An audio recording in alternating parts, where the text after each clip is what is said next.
Hello everyone, my name is Adrienne Bunderson and I signed up to give a presentation on HTML5 page elements. The first thing I want to touch on is what an HTML element is.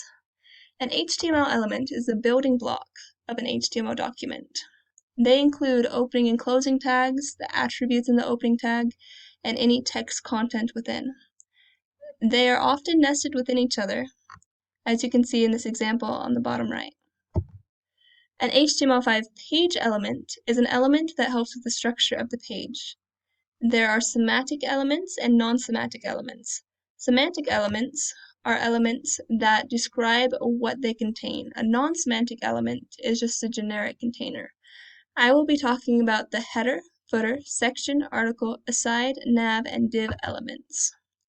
Page elements make HTML files easier to read and manage. They make files more consistent, which will help you when you go back to look at work you haven't done in a while. And they also help other designers when looking at others' work because they can tell more easily what everything is talking about. Here's an example of a semantic page element document next to a non-semantic. As you can tell, the semantic has less text and it's easier to read. It's also easier to see which closing tags belong to which element. The header element usually is at the top of a page. It has a logo in it, information about the organization or author, and a navigation menu. Here's 3 examples. The footer is found at the bottom of the page.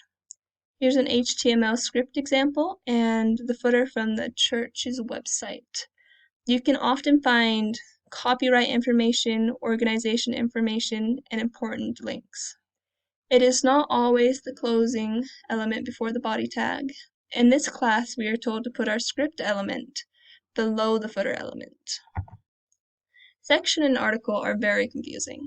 They can be used interchangeably, but the section tag refers to a group of related content, and the article tag refers to a piece of content that is standalone and reusable. The articles are nested in sections, and sections are nested in article. It all depends on what you're trying to accomplish. The aside element refers to some content that is out of the main flow of text. It indirectly refers to the main text. They are often used to signify a sidebar, and you see them a lot at news websites or news articles. The navigation element signifies a navigation bar.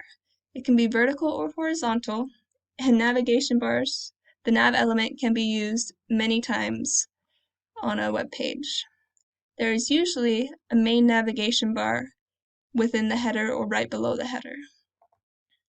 The div element is a generic container.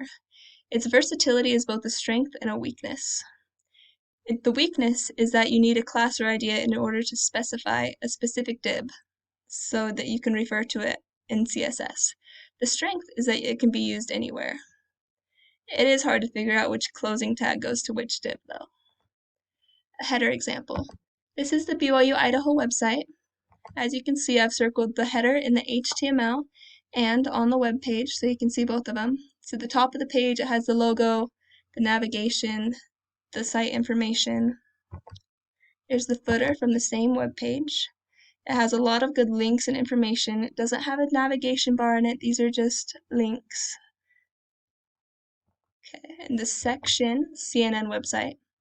There's a lot of different sections on this website. If you look to the right, you can see them in the HTML. I've just circled I've signified the main section right here because it's almost the only one on this page. Article, I'm going back to the same web page, and these articles are actually in different sections. So every single web article that you're seeing has a corresponding article element. So there's a lot on this page. The aside is back to the BYU Idaho website. There are these 2 right here. So you can see how that works in the HTML. The navigation for the BYU website is actually within the header, which I thought was really cool. Div, there's div everywhere.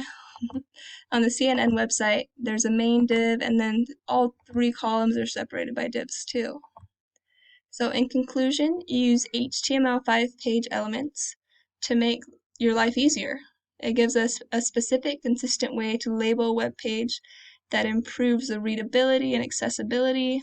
They're also used by assistive technologies to help people with disabilities, so they have more access to the web. No matter who's making it, HTML5 page elements will make it easier. Thanks for listening to this presentation. I hope it helps you understand them better.